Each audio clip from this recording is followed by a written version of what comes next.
Devora Adria, Malam Pesona, episode 4. Assalamualaikum warahmatullahi wabarakatuh. Alhamdulillah, kita sudah sampai di tujuan kita bersama. Selepas sholat zuhur dan makan siang, insya Allah kita akan mulai pendakian kita.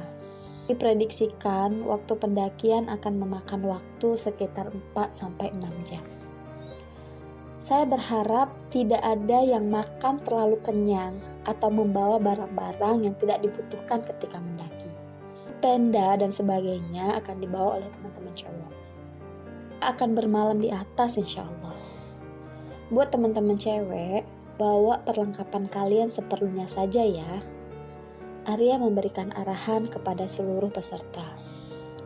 Dan yang harus teman-teman ingat, kalian harus menjaga ucapan dan perilaku kalian. Tidak boleh mengambil dan meninggalkan apapun ketika kita sudah berada di atas puncak. Saya harap semua sudah jelas ya.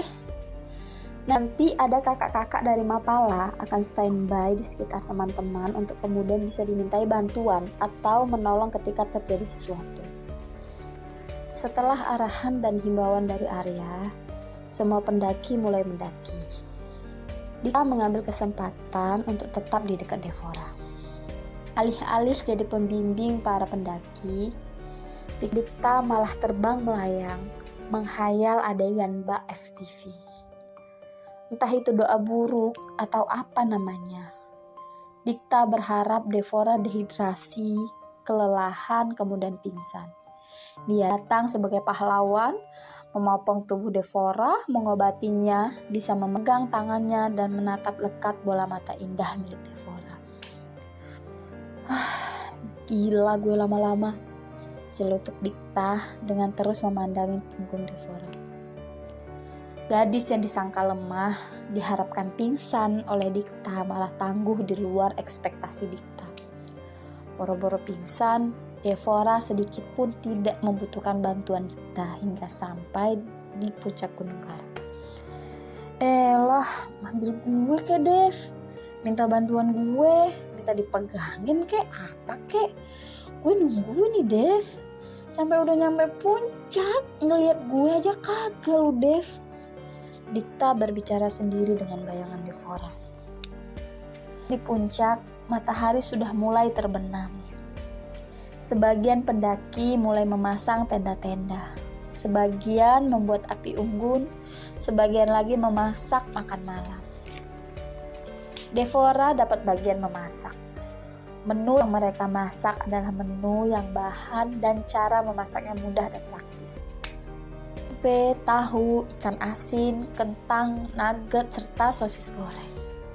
Sop sayur, tahu tempe balado, dan buah-buahan.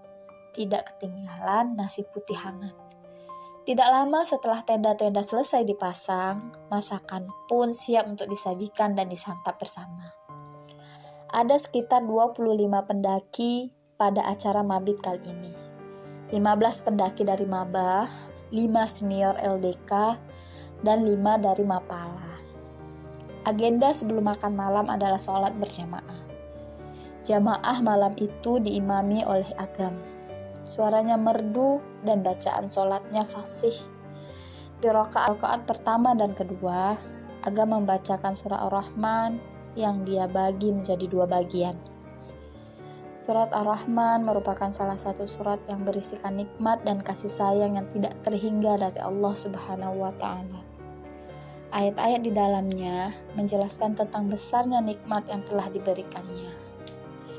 Mendengar surat ini dapat mendorong seseorang untuk terus memuji dan bersyukur kepada Allah Subhanahu wa Ta'ala.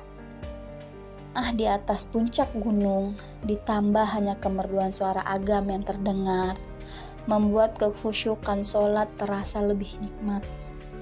Kesombongan sirna seketika. Tersisa hanya kekerdilan seorang hamba yang lemah dan tidak pernah puas akan lautan nikmat yang Allah berikan.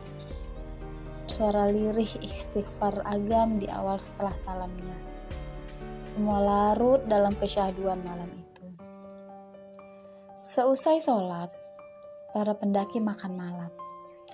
Mereka dibagi menjadi 2 kelompok, laki-laki dan perempuan. Setiap kelompok makan di atas wadah yang sama. Hai, udah selesai makannya? Dikta menghampiri Devora saat setelah makan malam. Kak Dikta, udah Kak, alhamdulillah. Devora menarik tangan Ayu yang ingin beranjak meninggalkan Devora dan Dikta. Pesona Devora semakin menyihir Dikta saat ia melihat Devora menggunakan mukena biru muda. Maaf, kita mau ke Kak Yanti dulu. Mau ada keperluan sebentar. Permisi, assalamualaikum. Tinggalkan Dikta. Tanya Arya melihat sahabatnya yang masih berdiri di depan tenda Devora. Gabut bener. Ketin Devora. Dikta menggaruk kepalanya. Istighfar lu, istighfar, tahu diri.